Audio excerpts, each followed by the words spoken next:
Hello' everyone. আজি আমাৰ সৰু বাৰীখনত জলকীয়া ছিঙো ব'লক। 2জোপা জলকীয়া গছ মাত্ৰ। এয়া চাওকচোন, জলকীয়া লাগি পকি আছে। লাগিছে কিন্তু কেইটামান জলকীয়া আকৌ দেই। মাজে মাজে কিছুমান পকা নাই, কেঁচা হৈ আছে। আৰু এইজোপা কি জলকীয়া বুলি কয় জানো, ধান জলকীয়া নে মেম জলকীয়া।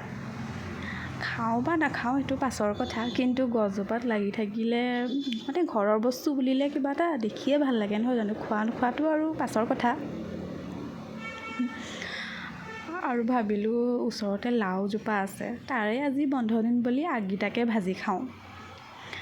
বিচাৰি বিচাৰি মাত্ৰ 4ডাল আগ পাইছোঁ।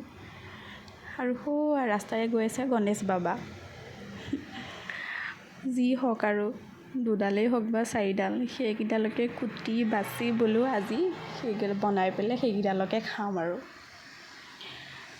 যি হওক গাইছ, আৰু ভাতকেইটা খাবলৈ লৈ আহিছোঁ। আজিলৈ বাই।